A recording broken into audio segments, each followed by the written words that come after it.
Apareceu na mídia há poucos dias atrás dois vídeos bem interessantes de dois atletas contemporâneos, o Rubiel Mosquera, o atleta colombiano que vem assustando o mundo inteiro e vem sendo inclusive comparado ao físico de Ronnie Coleman, e também o vídeo do Sibum realizando exercícios de mobilidade e alongamento.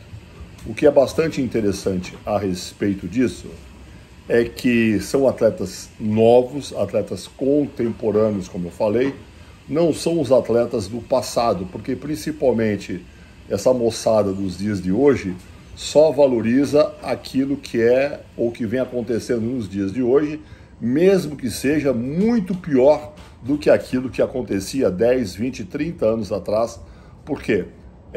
Só valorizam aquilo que é o novo, não dão a mínima importância para a história, para o somatório dos conhecimentos, e é por isso que continuam a cometer os mesmos erros, os mesmos enganos, de novo, repetindo as mesmas merdas que já aconteceu no passado por falta de compreensão da evolução e da própria história. Então, vamos observar aqui um pouquinho dessa sequência de alongamento, de mobilidade que esses atletas realizam. Vamos lá. Observa só, enquanto o Rubiel Mosquera, esse atleta aí que vem assombrando o mundo, mobiliza aí membros inferiores, principalmente o Bumstead, ele mobiliza membros superiores, tá? Preferencialmente. São dois trabalhos bem interessantes de mobilidade. Muito bem. Durante toda a década de 90, eu vi o Mr. Olympia Dorian Yates, com os meus próprios olhos, alongando e mobilizando. Mas quando eu cheguei lá na Temple Gym, eu já, no início da década de 1990, eu já conhecia bastante sobre essas rotinas, porque já havia trabalhado com a seleção brasileira de ginástica rítmica, tá? Essa que viajava o mundo inteiro em competições. Eu já trabalhava há cerca de 2 anos e acompanhava de perto o trabalho do meu grande amigo Abdallah Shore, que é uma das maiores autoridades do mundo neste assunto. Então nada me impressionou. Muito bem, diversos outros atletas, como o próprio Nasser Al-Sobat, sempre mobilizaram e alongaram antes do treinamento. O Ernie Taylor, Tommy Torvildinsen e todos os outros atletas com os quais eu convivi, tá? E depois, obviamente, ao treinar atletas, homens ou mulheres, também apliquei essa rotina.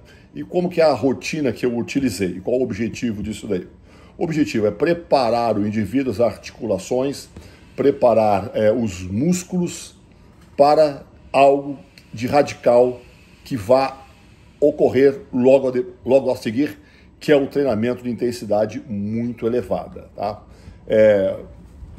As pessoas que questionam isso normalmente não dão atenção ao alongamento e à flexibilidade, porque simplesmente preferem economizar o seu tempo por ansiedade ou por preguiça em não mobilizar e nem alongar e ir direto ao assunto, porque querem já logo treinar e fazer o supino, fazer o agachamento e coisa e tal.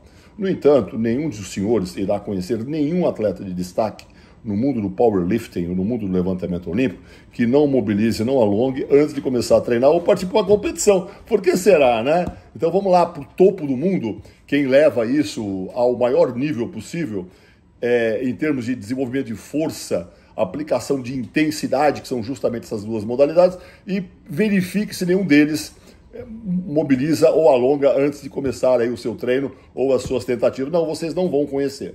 Já não é um bom indício? Ah, mas eu venho fazendo isso a vida inteira e estou indo muito bem, nunca me lesionei. Se você for observar um cidadão que professa esse tipo de veredito, tem um físico medíocre, um físico encurtado e feio pra cacete, tá? Porque antes de mais nada, quando você busca hipertrofia muscular, você busca hipertrofia muscular da origem à inserção, tá? E não apenas a região central do ventre muscular. Uma pessoa encurtada, ela vai parecer um sujeito encarangado, né?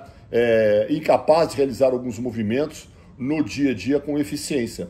Além do que, quando você não mobiliza, quando você não faz os exercícios de flexibilidade, você vai perdendo essa capacidade de articular as suas articulações com eficiência. Por exemplo, não consegue agachar a fundo, não consegue realizar movimentos, mesmo com a articulação escápulo-humeral, porque o sujeito é encurtado, começa a adotar uma postura cifótica e daí adiante, mais à frente, vai ter problemas inflamatórios, problemas de dor e depois vai acabar, inclusive, passando aí pela necessidade de fazer prótese de quadril e de joelho, tá? Não acredita? É só pesquisar. Então tem gente muito teimosa. Muito bem. Como é que nós utilizamos aí essa parte de mobilidade e alongamento?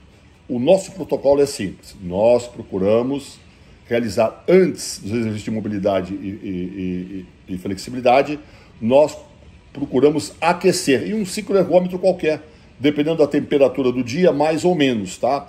Aquecer o corpo, aí sim é que nós partimos para o exercício de mobilidade e alongamento. Esse é o protocolo vitorioso que eu venho utilizando há pelo menos 35 anos, tá? Por que vitorioso? Porque eu venho utilizando com todos os meus atletas e nunca houve sequer um histórico de lesão com nenhum atleta treinando com a minha supervisão de forma regular. Nunca houve, tá? É lógico, tem um fator sorte também. Tá na chuva é para se molhar. Então esse é o protocolo que eu utilizo. Aquecimento geral, depois mobilidade e alongamento, principalmente para o treino de membros inferiores. Ninguém começa a treinar membros inferiores comigo sem antes realizar este protocolo. Treinamento de grande dorsal, a mesma coisa.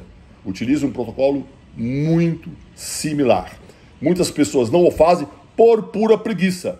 Preferem se apoiar numa pesquisa realizada há décadas atrás na Sérvia, que diz que o alongamento diminui o potencial de força. Mas as pessoas confundem que isso não se trata de permanecer na posição de alongamento por 90 segundos, como é o caso desse artigo publicado na Sérvia. Tá? Então não é exercício para melhorar o alongamento. É o alongamento normalmente balístico e com curta permanência. É isso que nós utilizamos, tá?